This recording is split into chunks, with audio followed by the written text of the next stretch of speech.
दार्शनिक शक की बात इसलिए दिलचस्प है क्योंकि पहली नजर में अजीब लगने के बावजूद इसके पक्ष में कुछ ऐसे तर्क हैं जो सोचने पर मजबूर कर देते हैं। आजकल ज्ञान और सोच से जुड़े बहुत से विचार इसी तरह के तर्कों का जवाब देने के लिए सामने आए हैं। जैसे क्या हमें हर बात को सच मानने से पहले सबूत चाहिए या नहीं, ये सवाल ऐसे ही शक की बातें हैं। इसी तरह कुछ लोग मानते हैं कि हमें हर शक को सीरियसली नहीं लेना चाहिए जब तक कि हमारे पास उसके खिलाफ कोई वजह न हो। ज्ञान और विश्वास का ढांचा और जैसे सोच के अलग अलग रास्ते बनते हैं, ये सब भी शक से जुड़े तर्कों से निकले हैं। अब आगे हम शक की दो मुख्य किस्मों को देखेंगे और समझेंगे कि इनके पीछे असली तर्क क्या है। दार्शनिक शक की सबसे खास बात यह है कि ये कहता है कि हमें उन बातों का भी ठीक से पता नहीं है जो हमें आमतौर पर सही लगती हैं। ये आम शक से अलग है। आम शक तो ये कहता है कि हमें वो बातें नहीं पता जो न जानना कोई बड़ी बात नहीं। जैसे ये कहना कि हमें नहीं पता कि आकाश गंगा में कितने तारे हैं, आम शक है। लेकिन ये कहना कि हमें नहीं पता कि कल सूरज निकलेगा या नहीं, ये दार्शनिक शक है। हम दार्शनिक शक पर बात कर रहे हैं, लेकिन शुरुआत आम शक से भी समझ सकते हैं। हम आसानी से क्यों मान लेते हैं कि हमें नहीं पता कि आकाश गंगा में कितने तारे हैं? वजह यह है कि हम में से ज्यादातर लोग तो ये मानते ही नहीं कि तारे कितने हैं, और ज्ञान के लिए विश्वास होना जरूरी है। और अगर किसी ने मान भी लिया तब भी उसे सही जानकारी नहीं होगी, क्योंकि उसके पास उसका कोई ठोस कारण या सबूत नहीं है। ज्ञान के लिए सही वजह होना भी जरूरी है। वैसे हम किसी बात को सच भी मान सकते हैं या नकार सकते हैं, या फिर उस पर कोई राय ही न बनाए। लेकिन दार्शनिकों का कहना है कि मानना या न मानना, इनके अलावा एक और रास्ता है। हम अपना फैसला रोक सकते हैं, यानी ना हाँ बोले, ना ना ना। ये भी सोच का एक तरीका है और इसका भी सही या गलत होना देखा जा सकता है। जैसे हमें पेरिस फ्रांस की राजधानी है, इसमें कोई शक नहीं, तो फैसला रोकना ठीक नहीं लगेगा। लेकिन तारे गिनने वाली बात पर फैसला रोकना बिल्कुल सही है। कुछ तर्क ऐसे भी हैं जो सीधे ज्ञान पर ही सवाल उठाते हैं, भले ही वजह की बात ना करें। जैसे कुछ लोग कहते हैं कि हमें किसी बात का पता इसलिए नहीं है क्योंकि हमारा भरोसा उसमें पूरी तरह से मजबूत नहीं है। अगर कोई कहता है कि हमें किसी बात पर विश्वास करना ही चाहिए, तो वो तर्क शक की तरफ जाता है। लेकिन फिर भी अगर कोई तर्क सिर्फ ये बताता है कि हमें कोई बात नहीं पता, तो इसका मतलब ये भी हो सकता है कि हमें उस पर विश्वास करने की भी वजह नहीं है। अगर हमें सही से पता चल जाए कि हम किसी बात को नहीं जानते, तो फिर उस बात पर भरोसा करना भी मुश्किल हो जाता है। आगे हम यही मानेंगे कि किसी भी बात पर शक का मतलब ये है कि सबसे सही तरीका है उस पर फैसला रोक देना। दार्शनिक शक आम शक से अलग इसलिए है क्योंकि ये उन बातों पर सवाल उठाता है जो हमें पक्की लगती है। लेकिन दार्शनिक शक के अंदर भी हम उसके दायरे के हिसाब से फर्क कर सकते हैं। दार्शनिक शक की दो तरह की बड़ी बातें हैं। पहली ये कि कुछ लोग भविष्य के बारे में शक करते हैं, यानी उनके हिसाब से भविष्य की किसी भी बात पर हमें पक्का नहीं मानना चाहिए, बस सोच रोक देनी चाहिए। इसमें से कुछ बातें तो आम शक जैसी भी लगती हैं, जैसे सिक्का उछालने पर अगला पल कौन सा आएगा, इस पर सोचना सही नहीं है। लेकिन हम में से ज्यादातर मानते हैं कि कल सूरज निकलेगा, इसमें सोच रोकना जरूरी नहीं है। अगर कोई मानता है कि कल सूरज निकलेगा या नहीं, उस पर सोच रोकनी चाहिए, तो वो किसी भी बात के बारे में फैसला रोक सकता है। अब अगर किसी ने मान लिया कि भविष्य की हर बात पर सोच रोकना ही सही है, तो आगे सवाल आता है कि क्या इसी सोच को लेकर भी यही अपनाना चाहिए, यानी क्या सोच रोकना ही हमेशा सही है? ये बात भी हमें माननी चाहिए या इस पर भी सोच रोक देनी चाहिए? अक्सर इसका जवाब ये दिया जाता है कि इस सोच को लेकर हमें विश्वास होना चाहिए, तभी तो शक की बात बनेगी। इसी को कार्टेशियन शक कहा जाता है। दूसरी तरफ कुछ लोग हैं जो हर तरह की बात पर, यहाँ तक कि शक वाली सोच पर भी शक करते हैं। इसे पिरोनियन शक कहते हैं, जिसमें हर बात पर सोच रोकना ही सही माना जाता है। अब सवाल आता है कि क्या ये सोच अपने आप में ही उलझन भरी है? दिखने में तो लगता है कि ये सोच अपने आप में टकराव नहीं करती, लेकिन अगर हम ये मान लें कि कोई भी जब किसी बात को मानता है तो उस पर भरोसा भी करता है, तो फिर पिरोनियन शक अपने आप में टकरा जाता है। लेकिन शक करने वाले ये मानते ही नहीं कि भरोसा जरूरी है, वो तो इसी सोच पर भी सोच रोक देते हैं। इस तरह पिरोनियन शक उन्हीं लोगों को समझ आएगा जो हर बात पर सोच रोकना सही मानते हैं। आज के जमाने में ये सोच इसलिए दिलचस्प है क्योंकि इसके पीछे जो तर्क है उन्हें समझकर कई और विचार बनाए गए हैं। हमने कार्टेशियन और पिरोनियन शक में फर्क बताया था, लेकिन दोनों ही शक में बात एक ही तरह की मान्यताओं के बारे में थी। पिरोनियन शक में तो हर बात पर सोच रोकना सही माना जाता है, लेकिन कार्टेशियन शक को अलग अलग बातें पकड़कर भी समझा जा सकता है। इसका सबसे जाना पहचाना रूप है बाहरी दुनिया पर शक करना, मतलब जो कुछ हमारे बाहर है उस पर सोच रोकना। अब हम इन्हीं दो तरह के शक पर ध्यान देंगे, एक बाहरी दुनिया पर शक और दूसरा हर बात पर शक। आजकल कई लोग कार्टेशियन शक का जो असली तर्क मानते हैं उसमें शक वाली कल्पनाएं और एक क्लोजर प्रिंसिपल होता है। शक वाली कल्पना मतलब अगर कोई ऐसी बात सच हो तो फिर हमें न तो असली बात का पता चलेगा और न ही हम फर्क समझ पाएंगे कि कौन सा सच है और कौन सा शक है। जैसे एक सोच ये है कि कोई दुष्ट ताकत हमें धोखा दे रही है और हमें पता ही नहीं चल रहा। अब मान लो हमारे सामने हमारे अपने हाथ हैं और हम सोचते हैं कि ये सच है, लेकिन अगर कोई हमें भ्रम में डाले तो हमें ये नहीं पता चलेगा कि सच में हमारे हाथ है या नहीं, भले ही असल में हाथ हो भी। ऐसे तर्कों में तभी दिक्कत आती है जब शक वाली बात सीधा सीधा असली बात को झूठा कर दे। हम सिर्फ ऐसी ही शक वाली कल्पनाओं की बात करेंगे। अब अगर हम मान लें कि हाँ, कोई भी बाहरी दुनिया की बात है जिस पर हमें भरोसा करना चाहिए और ऐसे कोई शक वाली कल्पना है, तो कार्टेशियन शक के तर्क को ऐसे समझ सकते हैं, अगर मुझे लगता है कि हाँ सच है तो मुझे ये भी मानना चाहिए कि ऐसे झूठ है, लेकिन मैं एसएच को झूठा मानने के काबिल नहीं हूँ, तो फिर मैं हाँ को भी सही मानने के लायक नहीं हूँ। इस तर्क में क्लोजर प्रिंसिपल है, जिसमें ये बात आती है कि अगर कोई एक बात दूसरी से जुड़ी हो और पहली पर भरोसा है तो दूसरी पर भी भरोसा करना चाहिए। इसी से शक बढ़ता है। क्लोजर प्रिंसिपल की सबसे खास बात यह है कि ये सबूत या भरोसे के अलग अलग स्तर पर भी लागू हो सकता है, चाहे भरोसा थोड़ा हो या पूरा।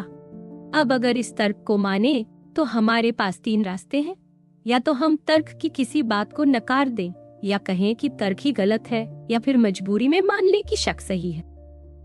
अब सवाल ये है कि क्या क्लोजर प्रिंसिपल भरोसे वाली बातों के लिए हमेशा सही है? कुछ बातों के लिए ये सही बैठता है, जैसे अगर कोई बात सच है और वो दूसरी बात को साबित करती है तो दूसरी भी सच होगी। लेकिन कुछ बातों में ये सही नहीं लगता, जैसे हैरान करने वाली बातें। अब भरोसे के मामले में क्या हमेशा ऐसा ही है? इस पर सोचना जरूरी है। कुछ लोगों को लग सकता है कि इसका जवाब सीधा नहीं होना चाहिए। वजह यह है कि हर तर्क संगत सच हर बात से जुड़ा होता है। अगर क्लोजर प्रिंसिपल हर बात पर लागू हो जाए तो हमें हर तर्क संगत सच पर भरोसा करना पड़ेगा, चाहे वो कितना भी मुश्किल और उलझा हुआ क्यों ना हो। लेकिन बहुत सी ऐसी बातें हैं जो इतनी जटिल हैं कि हम उन्हें समझ भी नहीं सकते, तो उन पर भरोसा करना ठीक नहीं लगेगा। इसका मतलब ये भी है कि भरोसे के मामले में क्लोजर प्रिंसिपल हमेशा सही नहीं बैठता। कुछ तर्क संगत बातें इतनी कठिन होती है कि हम उन्हें कभी मान ही नहीं सकते। ऐसे में अगर हम किसी आसान बात को मान लें तो जरूरी नहीं कि उससे जुड़ी जटिल बात को भी हम मान लें। इसी वजह से ये भी माना जाता है कि अगर क्लोजर प्रिंसिपल को सही करना है तो उसमें सिर्फ वही बातें चाहिए जिन्हें इंसान आसानी से समझ सकता है और जिनका आपस में सीधा रिश्ता हो। शक करने वाला भी यही मान सकता है, क्योंकि शक वाले तर्क वैसे ही बनाए जाते हैं कि अहम सोच को उल्टा साबित किया जा सके। यहाँ एक और बात साफ करनी जरूरी है, भरोसा करने के लायक बात का मतलब अलग अलग हो सकता है। एक मतलब ये हो सकता है कि हम सच में उस बात को मानते हैं, और दूसरा ये कि हमें उसे मानने का हक है, चाहे हम असल में माने या नहीं। इसी फर्क को समझने के लिए कई बार दो शब्द इस्तेमाल होते हैं, डॉक्सास्टिक और प्रपोजिशनल जस्टिफिकेशन। अगर क्लोजर प्रिंसिपल को सही मानना है तो ये दूसरी तरह का भरोसा होना चाहिए, वरना क्लोजर का तर्क कमजोर पड़ जाएगा। यानी जरूरी नहीं कि हर बार हमारा यकीन उस जटिल बात तक पहुंचे। अब सवाल उठता है कि क्या ये सही रूप में क्लोजर प्रिंसिपल हमेशा चलता है? इसका जवाब ढूंढने के लिए कई तरह के तर्क दिए गए हैं। कुछ लोग मिसालें देते हैं, कुछ इसके नतीजों पर सवाल उठाते हैं, और कुछ लोग बताते हैं कि ये कुछ मान्य विचारों के खिलाफ जाता है। इनमें से एक उदाहरण है जिसमें एक जानवर को देखकर लगता है कि वो ज़ेब्रा है, लेकिन क्या हमारे पास इतना सबूत है कि वो कोई ऐसा खच्चर नहीं है जिसे जानबूझकर ज़ेब्रा जैसा बनाया गया हो? यहाँ शक वाली बात फिर सामने आती है। हमारे पास उस शक को गलत साबित करने का कोई पक्का कारण या सबूत नहीं है, इसलिए हम पूरी तरह से भरोसा नहीं कर सकते। यहाँ सबसे जरूरी बात यह है कि यह मिसाल तभी चलेगी जब क्लोजर प्रिंसिपल ये कहे कि जो सबूत हमें जानवर को ज़ेब्रा मानने का हक देता है, वही सबूत हमें यह भी मानने का हक देगा कि वह कोई चालाकी से सजाया गया खच्चर नहीं है। अगर अब शक उठ गया कि कहीं वो जानवर खच्चर तो नहीं, तो पहले वाला सबूत दोनों ही बातों के लिए बेकार हो जाता है। ऐसे में हम अब ना तो पक्का कह सकते हैं कि जानवर ज़ेब्रा है और ना ही ये कि वो खच्चर नहीं है। फिर भी कोई यह कह सकता है कि ये मिसाल क्लोजर प्रिंसिपल को ही और पक्का बना देती है, क्योंकि अब शक की वजह से सबूत दोनों ही जगह का काम नहीं करता। इस बात को ऐसे भी समझा जा सकता है कि क्लोजर प्रिंसिपल सिर्फ ये कहता है कि अगर किसी को किसी बात पर भरोसा करने का हक है तो उससे जुड़ी दूसरी बात पर भी भरोसा करने का हक है, लेकिन यह जरूरी नहीं कि दोनों बातों के लिए एक ही तरह का सबूत हो। कई बार ऐसा भी होता है कि जिस बात पर भरोसा है वही किसी और बात का सबूत बन जाती है। जैसे अगर मुझे पक्का भरोसा है कि 2 एक अभाज्य संख्या है, तो यही बात ये साबित करती है कि कोई एक सम अभाज्य संख्या है। दूसरी तरफ कुछ मामलों में उल्टा भी होता है, कभी दूसरी बात पहले वाली का हिस्सा बन जाती है। जैसे अगर मुझे भरोसा है कि सामने रखा द्रव पानी है, तो मैं मानता हूँ कि वो पारदर्शी, बिना गंध का हाइड्रोजन और ऑक्सीजन वाला तरल है। कभी कभी लगता है कि किसी भी शक को हटाए बिना हम पक्का नहीं मान सकते कि सामने ज़ेब्रा ही है। जैसे अगर मुझे जरा भी शक है कि वो जानवर खच्चर हो सकता है, तो मुझे यह शक हटाना ही होगा, तभी मैं यकीन से कह सकता हूँ कि वो ज़ेब्रा है। कई लोगों को लगता है कि क्लोजर प्रिंसिपल मानने से गलत नतीजे आ सकते हैं। इसमें सबसे बड़ा खतरा खुद शक ही है। क्लोजर प्रिंसिपल से शक वाली सोच और भी मजबूत हो सकती है। ऐसा माना जाता है कि क्लोजर प्रिंसिपल अपने आप में भी इतना मजबूत है कि इसके चलते बाकी बातों से टकराव हो जाता है। जैसे कई बार ऐसा होता है कि कोई बात और सबूत मिलकर हमें भरोसा करने लायक बनाते हैं, भले ही दूसरी बातें न भी माने। इसी को अम्पलेटिविटी कहा जाता है, यानी कई बार हमारे पास पूरा सबूत न भी हो, फिर भी हमें किसी बात पर भरोसा करने का हक मिल जाता है।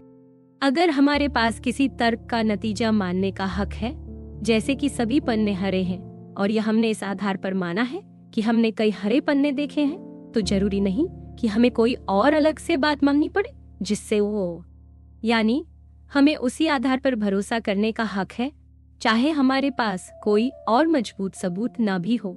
यही बात अम्पलेटिविटी कहलाती। अब दूसरी बात यह है कि कई बार ऐसा माना जाता है कि जिस बात पर हमें भरोसा है वही आगे चलकर किसी दूसरी बात का आधार बन सकती है। लेकिन एक और सिद्धांत कहता है कि अगर हमें किसी बात पर भरोसा मिला है तो वही बात दूसरी बात का आधार तभी बन सकती है जब असली सबूत दोनों के लिए बराबर हो। इसे मियर लेम्मा सिद्धांत कहते हैं। इसका मतलब ये है कि अगर किसी बात का भरोसा सिर्फ पुराने सबूत की वजह से है तो उसमें अपनी तरफ से नया कोई भरोसे का आधार नहीं आता। जैसे अगर हमें बस इतना पता है कि जिम के पास कोई पालतू जानवर है, लेकिन पता नहीं कौन सा, फिर पता चला कि वो बिना बालों वाला जानवर है, तो हम थोड़ा मान सकते हैं कि शायद वो कुत्ता। पर बिना पक्के सबूत के हम ये भी नहीं कह सकते कि जिम के पास पालतू कुत्ता ही है। अगर बाल रहित कुत्ते बहुत कम होते हैं तो हमारा भरोसा कम ही रहेगा। कभी कभी लगता है कि एक ही बात आगे चलकर दूसरी बात का आधार बन सकती है। जैसे अगर हमें पक्का पता है कि 2 अभाज्य संख्या है तो उसी से हमें ये मानने का हक है कि कोई सम अभाज्य संख्या है, लेकिन असल में इसका आधार वही पुराना तर्क है जो हमें पहले ही पता है, ना कि कोई नया सबूत। आखिरी बात यह है कि अगर कोई बात दूसरी बात को साबित करती है तो दूसरी बात पहली के खिलाफ सबूत नहीं बन सकती। इसका सीधा मतलब ये है कि अगर एक बात से दूसरी बात निकलती है तो उसे उल्टा करके पहली बात को गलत नहीं कहा जा सकता।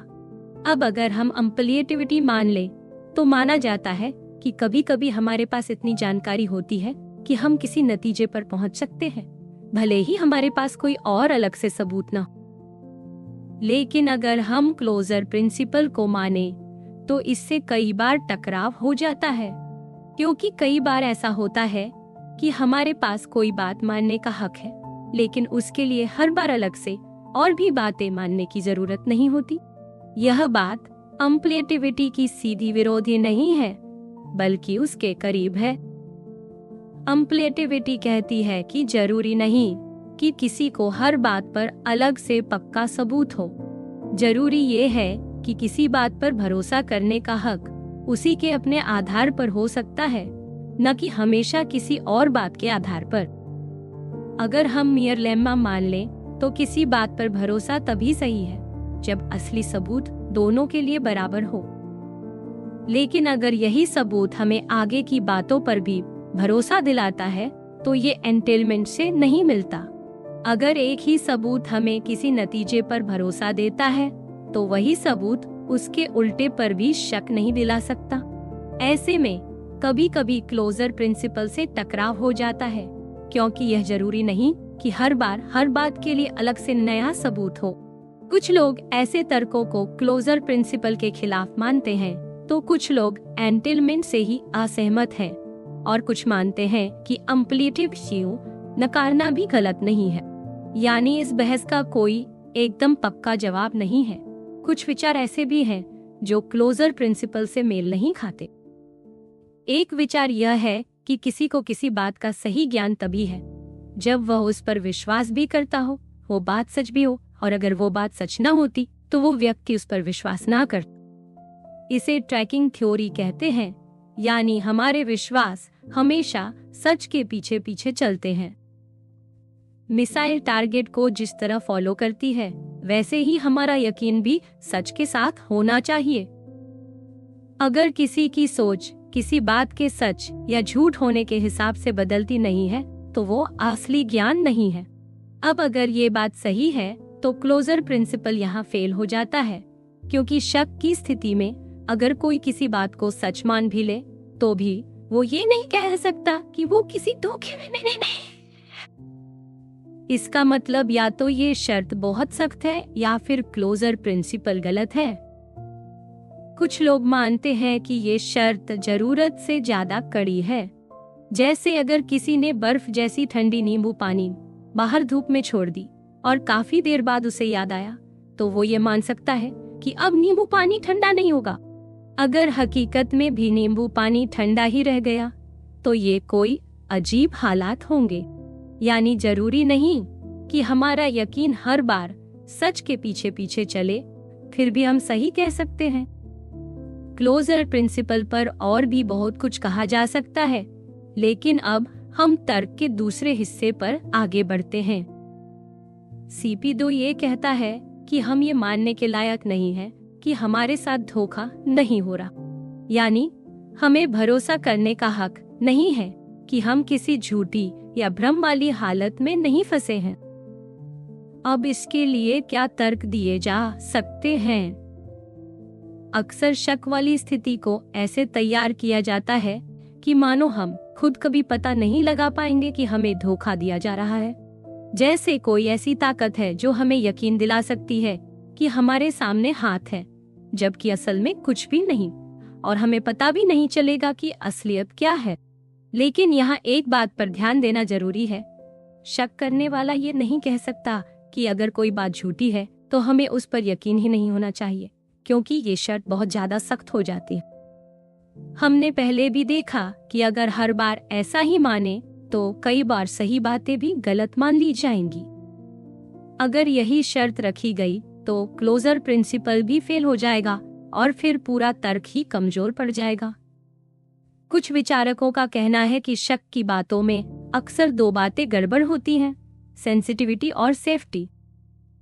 सेंसिटिविटी मतलब अगर कोई बात झूठी होती तो हमें उस पर भरोसा नहीं होता। सेफ्टी का मतलब हमारा यकीन किसी भी हालत में बहुत आसानी से गलत नहीं हो सकता। ये माना जाता है कि सेंसिटिविटी ज्ञान के लिए जरूरी नहीं है, असली बात सेफ्टी। हम अगर मान भी ले कि हम किसी शक वाले माहौल में नहीं हैं, तो ये भरोसा सेफ है, भले ही सेंसिटिव न हो। सेंसिटिविटी की शर्त यह है कि अगर कोई बात गलत होती तो हम उसे सही न मानते, लेकिन कभी कभी ऐसा जरूरी नहीं होता।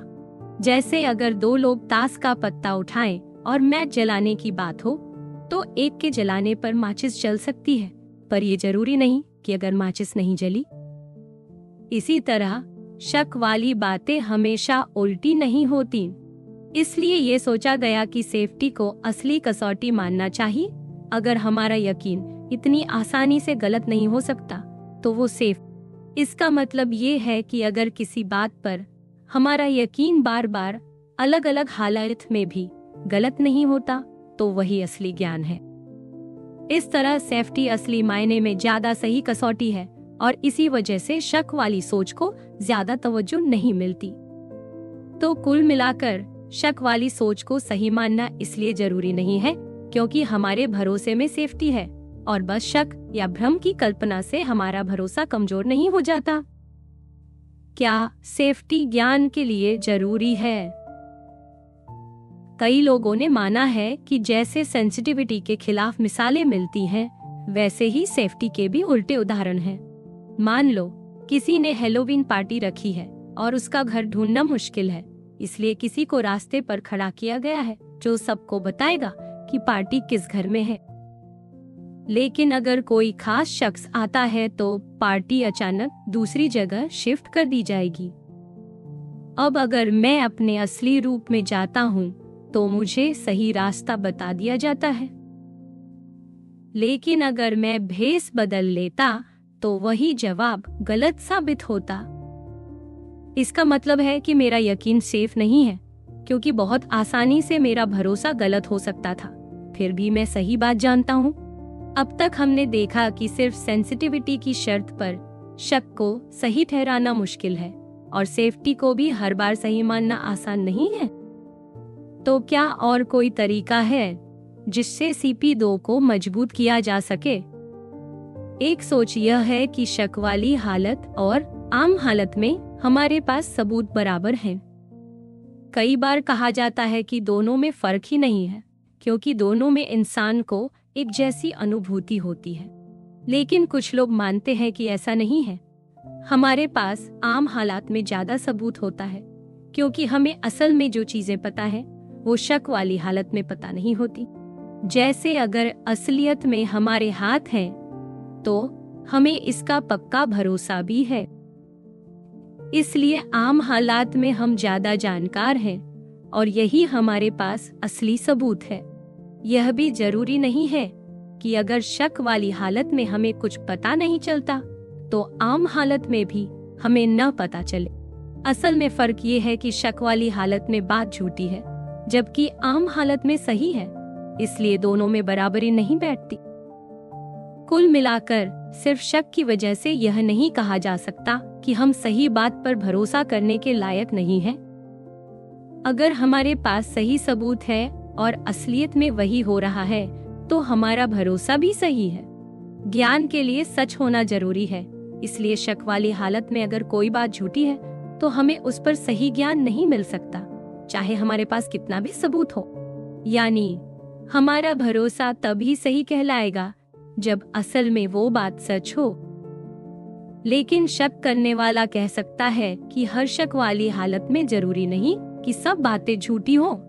जैसे अगर मैं सपने में अपने हाथ देख रहा हूँ तो असल में भी मेरे हाथ है, लेकिन फिर भी सपने में मुझे पक्का नहीं पता कि मेरे हाथ है या नहीं। यह मामला सिर्फ सबूत का नहीं बल्कि सही कनेक्शन का है। क्या हमारा यकीन असली सच से ठीक तरह जुड़ा है या नहीं। इसी वजह से अच्छा और शक वाला मामला बराबर नहीं माने जा सकते। अब शक करने वाला सवाल पूछ सकता है, आखिर हमारे पास ऐसा क्या सबूत है जिससे हम कह सकें कि हम किसी धोखे वाली हालत में नहीं हैं? आम जवाब ये मिलता है कि हमें जो असल बातें पता है वही हमारा सबूत है। जैसे अगर मुझे पता है कि मेरे हाथ है तो इसी से मैं मान सकता हूँ कि मैं कोई धोखे में नहीं हूँ। लेकिन कई लोगों का मानना है कि ऐसा कहना काफी नहीं है, क्योंकि हो सकता है हमें पहले से ही भरोसा हो कि हम किसी धोखे में नहीं हैं। तभी हम असल बातों को भी सही मान सकते हैं।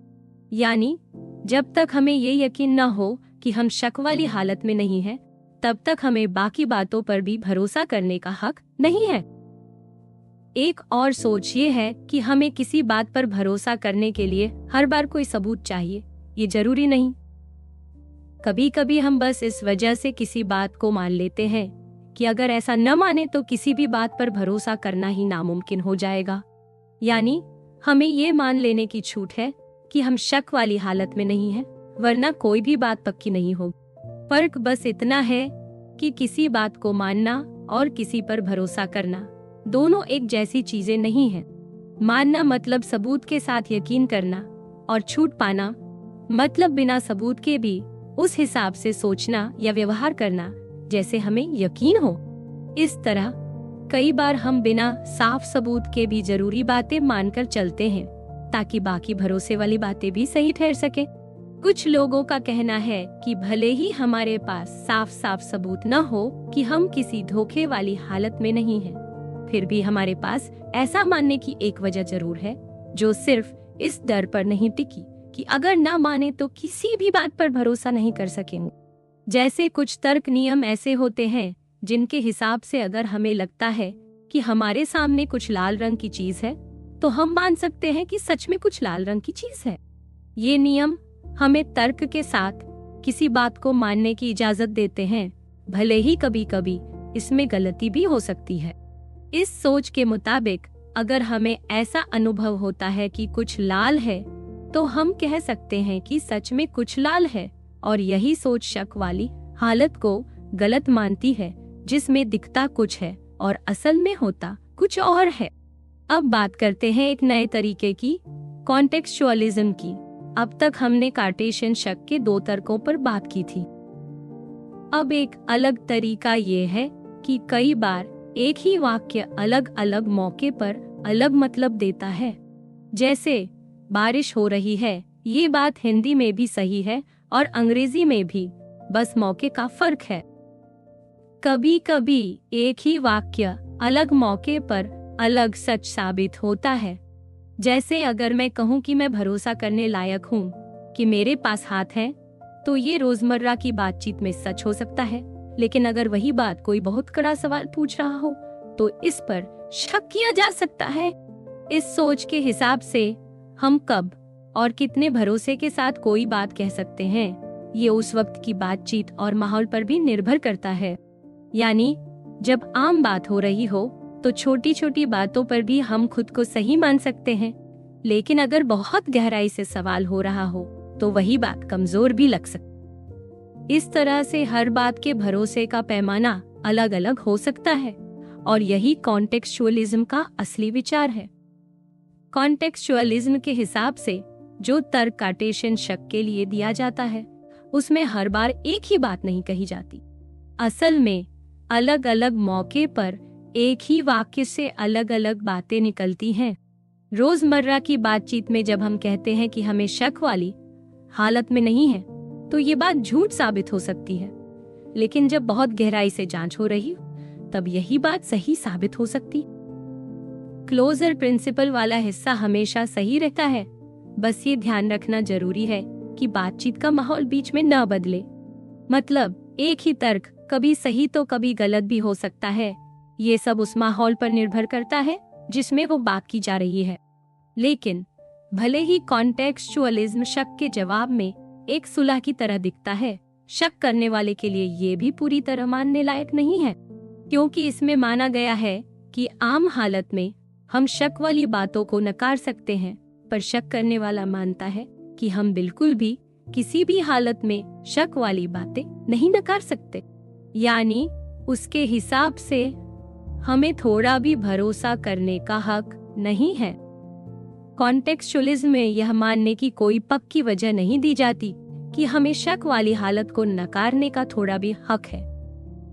एक और बहस ये है कि मान लो कॉन्टेक्स्चुअलिज्म की बात मान भी लें तो भी शक करने वाला और दूसरे सोचने वाले लोग बस एक खास किस्म की बातों में ही दिलचस्पी ले सकते हैं। ऐसे में असली बहस ये बन जाती है कि किस हालात में हमें भरोसा करने का हक है और किस में नहीं। इसी से मिलता जुलता एक और विचार है जिसमें मानते हैं कि एक ही वाक्य हमेशा एक ही मतलब देता है, लेकिन उसका सही या गलत होना उस इंसान की जरूरतों पर निर्भर करता है। यानी अगर किसी के लिए कोई बात खास मायने नहीं रखती तो बहुत हल्के सबूत पर भी उसे मानना सही है। जैसे अगर किसी को पता करना है कि घर में संतरे का रस है या नहीं और उसे याद है कि कुछ दिन पहले फ्रिज में देखा था, तो उसके लिए इतना सबूत भी काफी है कि वो मान ले कि घर में संतरे का रस है। लेकिन अगर कोई बड़ी बात है या उस पर कुछ जरूरी निर्भर करता है तो भरोसा करने के लिए और पक्का सबूत चाहिए। इस तरह हर बात पर भरोसे का स्तर हमारी जरूरतों और हालात के हिसाब से बदल सकता है। अगर किसी को डायबिटीज है और उसे तुरंत शक्कर चाहिए तो वही हल्की याद शायद उसके लिए भरोसा करने के लिए काफी नहीं हो। यहाँ फर्क ये है कि कॉन्टेक्स्चुअलिज्म कहता है एक ही वाक्य अलग अलग मौके पर अलग सच बता सकता है, जबकि सब्जेक्ट सेंसिटिव इनवेरिएंटिज्म मानता है कि एक ही वाक्य हमेशा एक ही बात कहता है, पर वो बात कभी सही तो कभी गलत हो सकती है। ये इंसान की जरूरतों और हालात पर निर्भर करता है। ऐसे विचारों की अपनी आलोचनाएं भी हैं, लेकिन कुल मिलाकर इनका यही मुद्दा रहता है कि क्या हमें शक वाली बातों को नकारने का हक सच में है या नहीं। जब तक इसकी कोई अलग से मजबूत वजह न हो, इन तर्कों की बात भी अधूरी ही मानी जाती है। अब बात करते हैं पिरोनियन शक। इसका असली मतलब ये है कि हर बात पर फैसला रोक देना ही सही है, चाहे वो कोई भी बात हो। एवं ये भी कि हर बात पर फैसला रोकना चाहिए। यहाँ सवाल उठता है कि क्या वाकई ऐसा करना सही है। मान लो हमारे पास 3 रास्ते हैं, या तो किसी बात को माने या नकारें या फिर फैसला ही रोक दें। अगर किसी बात को न मानने का मतलब है कि हम उसकी उल्टी बात मान रहे हैं, तो हमारे पास 2 ही रास्ते बचे, मानना या फैसला रोकना। अब जो तर्क पिरोनियन शक के लिए दिए जाते हैं वो यही कहते हैं कि जब तक कोई बहुत पक्का कारण न हो, फैसला रोकना ही सही। यहाँ साफ है कि ये सोच उन्हीं लोगों के लिए है जो हर बात पर सोच विचार करते हैं, वरना कोई किसी बात पर बिल्कुल भी ध्यान न दे तो फिर उस पर सही या गलत कहने का सवाल ही नहीं उठता। लेकिन अगर कोई सोचता है कि किसी भी बात पर राय बनानी है, तो पिरोनियन शक यही कहता है कि सबसे सुरक्षित रास्ता है फैसला रोक देना।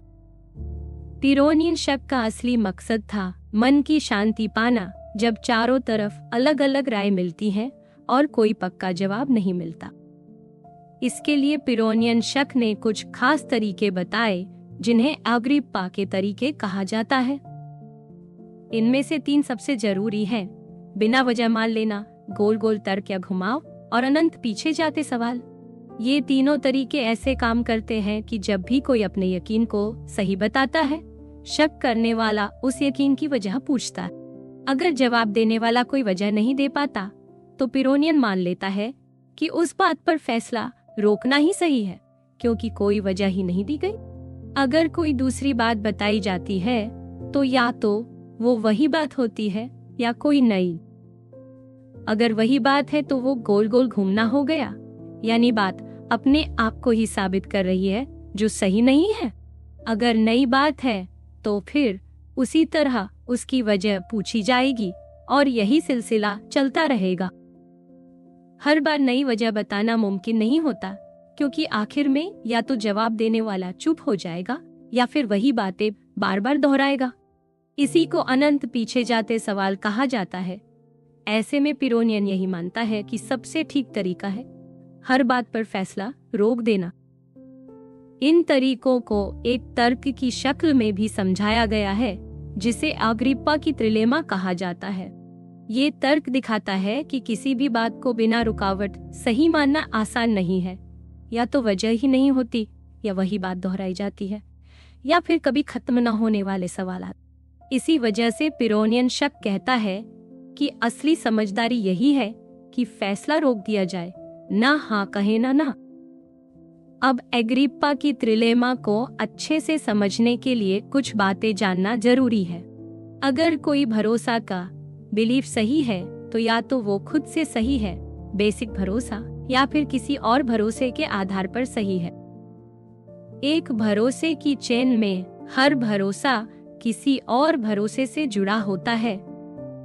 त्रिलेमा की बात यह है, अगर कोई भरोसा सही है तो या तो वो बेसिक सही भरोसा है या किसी और भरोसे से जुड़ा है। लेकिन मान लिया गया कि ऐसे कोई बेसिक सही भरोसे होते ही नहीं। इसका मतलब हर भरोसा या तो एक न खत्म होने वाली चेन में है, या फिर गोल गोल घूमता है, या फिर कहीं न कहीं कोई गलत भरोसा शामिल है। अगर चेन कभी खत्म ही नहीं होती तो भरोसा सही नहीं हो सकता। अगर गोल गोल घूमती है तब भी भरोसा सही नहीं हो सकता। और अगर चेन में गलत भरोसा आ गया तो पूरा भरोसा गलत हो जाता है। तो फिर नतीजा यही निकलता है कि कोई भी भरोसा असली मायनों में सही नहीं है। इसमें सबसे पहली बात तो परिभाषा से ही साफ है। दूसरी बात यानी बेसिक भरोसा न होना पिरोनियन शक के बिना वजह मान लेना तरीके से आती है। बाकी की बातें भी तर्क के साथ एक एक करके जुड़ती जाती हैं। असल में ये तर्क इतना आम है कि इसे हर किस्म की सोच या साधारण बातें सब पर लागू किया जा सकता है। इसी वजह से कई अलग अलग दार्शनिकों ने इसकी कई बातें नकारी भी हैं और अपने हिसाब से जवाब दिए हैं। अब कुछ लोग फाउंडेशनलिज्म का रास्ता चुनते हैं। फाउंडेशनलिज्म का मतलब है कुछ भरोसे बेसिक होते हैं जिनके लिए और किसी और भरोसे की जरूरत नहीं होती। बाकी सारे भरोसे उन्हीं बेसिक भरोसों से जुड़कर सही माने जाते हैं। इन्हीं बेसिक भरोसों को फाउंडेशनलिज्म की नींव कहा जाता है। लेकिन सवाल ये है कि अगर कोई भरोसा बिना वजह के सही है तो वो कैसे सही हो सकता है? कई बार इसका जवाब ये दिया जाता है कि ऐसा भरोसा हमारे अपने अनुभव पर टिका होता है, न कि किसी और भरोसे पर। अनुभव वो चीज है जो हमें दुनिया के बारे में सीधे सीधे महसूस कराती है। वैसे अनुभव और भरोसे अलग होते हैं। हो सकता है आपको दो अलग लंबाई की लाइनें दिख रही हो, लेकिन आपने अभी तक ये भरोसा नहीं बनाया कि वो सच में अलग अलग लंबाई की है। तो अनुभव बिना भरोसे के भी हो सकता है। यानी कुल मिलाकर ये बहस दिखाती है कि सही भरोसा आखिर क्या है और कैसे किसी भी सोच की जड़ में यही सवाल आता है, हमारा भरोसा वाकई पक्का है या नहीं। हर फाउंडेशनलिस्ट को 3 जरूरी सवालों के जवाब देने होते हैं। सबसे पहला सवाल ये कि अनुभव किन बातों पर हमें भरोसा करने का हक देता है। दूसरा, जो भरोसे सिर्फ किसी और भरोसे से जुड़े हैं वो बेसिक भरोसे से कैसे जुड़े हों ताकि उन्हें सही माना जाए। तीसरा, खुद अनुभव किस वजह से किसी भरोसे को सही बनाता है। पहले सवाल पर कुछ सोच वाले मानते हैं कि हमारे अनुभव सिर्फ यही साबित करते हैं कि हमें कोई अनुभव हो रहा है, न कि बाहर की असली चीजें क्या है। लेकिन दूसरी सोच ये कहती है कि हमारा अनुभव हमें बाहर की असली चीजों पर भी भरोसा करने का हक देता है। जैसे अगर आप किसी टमाटर को देख रहे हैं तो कुछ लोग कहेंगे कि आपका अनुभव सिर्फ ये साबित करता है कि आपको टमाटर जैसा अनुभव हो रहा है, जबकि दूसरे लोग कहेंगे कि इससे आप मान सकते हैं कि सच में आपके सामने टमाटर। पुराने फाउंडेशनलिस्ट मानते हैं कि सिर्फ अनुभव की बात सही है, लेकिन जो लोग थोड़ा अलग सोचते हैं उनका कहना है कि अनुभव से बाहर की दुनिया पर भी भरोसा किया जा सकता है। अब दूसरा सवाल, बेसिक भरोसे और बाकी भरोसों का आपस में क्या रिश्ता होना चाहिए? एक सोच है कि कोई भी भरोसा सिर्फ तब सही है जब वो बेसिक भरोसे से सीधा सीधा निकलता हो, यानी पूरी तरह तर्क के हिसाब से। दूसरी सोच ये मानती है कि जरूरी नहीं कि हर बार भरोसा सीधा तर्क से निकले, कभी कभी अच्छे अनुमान या अनुभव से भी सही माना जा सकता है। पुराने फाउंडेशनलिस्ट हमेशा तर्क पर भरोसा करते थे, लेकिन आजकल के कई लोग मानते हैं कि सिर्फ तर्क से ही सब कुछ साबित नहीं होता। तीसरा सवाल ये है कि आखिर अनुभव किसी बात को सही मानने का हक कैसे देता है? अगर हम अपने अनुभवों पर भी गलत हो सकते हैं, तो फिर किस बात को बेसिक भरोसा माने और किसे नहीं, ये तय करना भी आसान नहीं है। अगर अपने अनुभवों के बारे में भी हम गलत फहमी में पड़ सकते हैं, तो फिर किसी भी भरोसे को बिल्कुल सही मानना थोड़ा मुश्किल हो जाता है। यही वजह है कि आजकल कई लोग मानते हैं कि बेसिक भरोसे भी कभी कभी गलत हो सकते हैं। आखिर में ये पूरी बहस दिखाती है कि फाउंडेशनलिज्म में भी कई तरह की सोच और आपसी मतभेद हैं, और भरोसे की नींव कैसी होनी चाहिए ये तय करना इतना आसान नहीं है। पिरोनियन शक के नजरिए से सबसे जरूरी सवाल यही, आखिर अनुभव और भरोसे के बीच ऐसा क्या है जो एक को दूसरे का आधार बनाता है? इस बारे में तीन बड़ी सोचें सामने आती हैं। पहली सोच को प्रिमिटिविज्म कहा जाता है, जो मानती है कि ये सवाल आगे नहीं पूछा जा सकता, कुछ बातें बस ऐसी ही होती हैं, उनका और कोई कारण नहीं होता। जैसे कोई कह दे कि अनुभव से भरोसा बनता है, तो बस ये एक मूल बात है, इसे और आगे नहीं समझाया जा सकता। दूसरी और तीसरी सोच ये मानती है कि इन बातों को समझाया जा सकता है। एक तरीका है इंटरनलिज्म, जिसमें कहा जाता है कि कौन सी बातें सही मानी जाएंगी, ये हमारी अपनी सोच या गहराई से विचार करने पर ही तय होता है। यानी हमारे अंदर की सोच तय करती है कि कौन सा अनुभव किस भरोसे को सही बनाएगा। दूसरी ओर एक्सटर्नलिज्म मानता है कि ये चीजें हमारे बाहर की दुनिया से जुड़ी होती हैं। अगर हमारा अनुभव आमतौर पर सच से जुड़ा रहता है, तभी वो भरोसा सही माना जाएगा। इन सब सोचों में आपस में बहस है। इंटरनलिस्ट को लगता है कि बाहर की दुनिया की बातें उतनी जरूरी नहीं, और एक्सटर्नलिस्ट को लगता है कि सिर्फ हमारे मन की सोच से सच तय नहीं होता। इसीलिए ये बहस आज भी चलती रहती है कि असली और पक्की वजह क्या है जिससे कोई भरोसा सही माना जा सकता है। अब बात करते हैं इन्फिनिटिज्म की, यानी यह सोच कि अंतहीन तर्कों की चेन भी किसी भरोसे को सही बना सकती है। इस सोच को कम लोग मानते हैं, क्योंकि दिखने में ये मुश्किल लगती है कि किसी के पास सच में इतनी लंबी चेन हो सकती है। लेकिन इन्फिनिटिस्ट कहते हैं कि जरूरी नहीं कि हर भरोसा सच में आपके दिमाग में हो, बस इतना होना चाहिए कि आप जब चाहें तब तर्क की कड़ी आगे बढ़ा सके, भले ही वो तर्क मन में छुपा हो। अब सवाल ये उठता है कि अगर किसी तर्क की शुरुआत में ही कोई भरोसा सही नहीं है, तो आगे की पूरी चेन भी कमजोर पड़ जाती है। इसी वजह से बहुत से लोग इस सोच को नहीं मानते। यहाँ सबसे जरूरी बात यही निकलती है कि किस तरह का आधार भरोसे को सही बनाता है, सीधा अनुभव, तर्क की चेन, मन की सोच या बाहर की दुनिया से जुड़ा कोई संबंध, और यही बहस ज्ञान की सबसे गहरी बुनियाद है। इन्फिनिटिस्ट का कहना है कि तर्क की चेन में हर भरोसा आगे किसी और भरोसे से जुड़कर सही बन सकता है, और हर बार नया भरोसा पिछली कड़ी से सही ठहराया जा सकता है। लेकिन असल दिक्कत ये है कि अगर चेन में कहीं कोई भरोसा गलत या बिना वजह का है तो पूरी चेन पर सवाल उठ जाता है। अगर एक भी कमजोर भरोसा है तो कई भरोसों को जोड़ने से कोई खास फायदा नहीं होता। इन्फिनिटिस्ट का जवाब यही है कि असल भरोसा सिर्फ एक की वजह से नहीं बल्कि पूरी चेन के आपसी रिश्ते से बनता है। लेकिन इस सोच को भी बहुत से लोग नहीं मानते क्योंकि ये भरोसा एक दूसरे से जुड़ा होकर भी आखिर में ठोस नहीं दिखता। अब कोहेरेंटिस्ट की सोच देखिए, वो मानते हैं कि भरोसा सिर्फ एक तरफा नहीं होता बल्कि सारे भरोसे आपस में मिलकर एक सिस्टम बनाते हैं। जब सभी भरोसे आपस में ठीक से मेल खाते हैं और सबका तालमेल बना रहता है तो वो सिस्टम सही माना जाता है।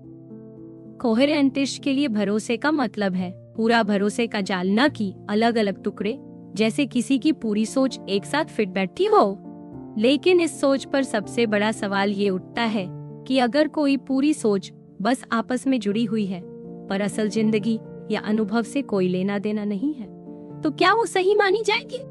जैसे अगर आप सच में पढ़ रहे हैं लेकिन मान ले कि आप तैर रहे हैं और पूरी सोच इसी भरोसे से बनी है तो क्या ये भरोसा सही होगा? इस पर कोहेरेंटिस्ट कहते हैं कि अनुभव को भी इस जाल का हिस्सा बनाया जा सकता है। जैसे आपकी सोच में अपने अनुभवों के भरोसे भी होने चाहिए। लेकिन इस बात पर भी सबका एक मत नहीं है कि क्या सिर्फ भरोसों का आपसी मेल काफी है या असली दुनिया का अनुभव भी जरूरी है। आखिर में ये बहस इस पर टिकी है कि किसी भी सोच या भरोसे को सही मानने का असली आधार क्या है, और यही सवाल बार बार दार्शनिकों को सोचने पर मजबूर करता है। कुछ लोग मानते हैं कि कई भरोसों की शुरुआत उन्हीं भरोसों से होती है जिन्हें सही या गलत कहकर नहीं तौला जा सकता। ये सोच, जिसे हम यहाँ पॉजिटिज्म कह रहे हैं, मानती है कि तर्कों की चेन कहीं न कहीं आकर उन भरोसों पर रुक जाती है जिन पर बिना किसी वजह के ही यकीन करना पड़ता है।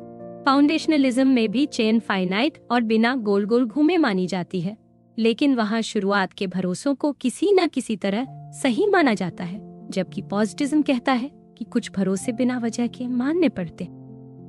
अब सवाल उठता है कि आखिर कौन से भरोसे ऐसे हैं जिन्हें बिना किसी वजह के मानना ठीक है। कुछ लोगों का मानना है कि ये भरोसे वक्त और समाज के हिसाब से बदलते रहते हैं। जैसे एक जमाने में ये भरोसा चलता था कि कोई चांद पर नहीं गया और सब लोग इसे बिना सबूत के मानते थे, लेकिन आज वो बात पॉजिट नहीं मानी जाती। कुछ लोग मानते हैं कि सही पॉजिट वही भरोसे हैं जिनके बिना कोई भी तर्क या सोच शुरू ही नहीं की जा सकती। जैसे ये मानना कि मैं कोई धोखे में नहीं जी रहा, बल्कि जैसी दुनिया दिख रही है वैसी ही है। दूसरा सवाल ये है कि ऐसे बेसिक भरोसे आगे के भरोसों को कैसे सही ठहरा सकते हैं। इस पर पॉजिटिज्म का जवाब भी लगभग वही होता है जैसा फाउंडेशनलिज्म का। तीसरा सवाल ये है कि आखिर कुछ भरोसों को पॉजिट मानना क्यों ठीक है। जो लोग मानते हैं कि ये समाज और वक्त के हिसाब से बदलते हैं, उनका कहना है कि बस यही तरीका चलता आया है, और जो मानते हैं कि कुछ बातें हर किसी के लिए जरूरी हैं, वो कहते हैं कि जब तक इन भरोसों को नहीं मानेंगे कोई तर्क या विचार आगे बढ़ ही नहीं सकता। इन सब के बीच जो सस्पेंस का सवाल है वो ये कि क्या वाकई सिर्फ इस वजह से किसी भरोसे को सही मान लेना चाहिए कि समाज में सब ऐसे ही मानते हैं, या बस इस वजह से कि बिना माने कुछ भी आगे नहीं बढ़ सकता। शक करने वाला दार्शनिक कहता है कि ये बातें भरोसा करने के लिए काफी नहीं है। आजकल बहुत से दार्शनिक ये मानते हैं कि एक ही जवाब काफी नहीं है, बल्कि कई सोचों को मिलाकर ही सही रास्ता निकल सकता है। कुछ लोग फाउंडेशनलिज्म और कोहेरेंटिज्म दोनों के पहलू मिलाकर नई बातें रखते हैं। इससे पता चलता है कि शक करने की ये पुरानी सोच अब भी लोगों के लिए एक चुनौती बनी हुई है, और इसी वजह से सब इसे बार बार सोचते रहते हैं।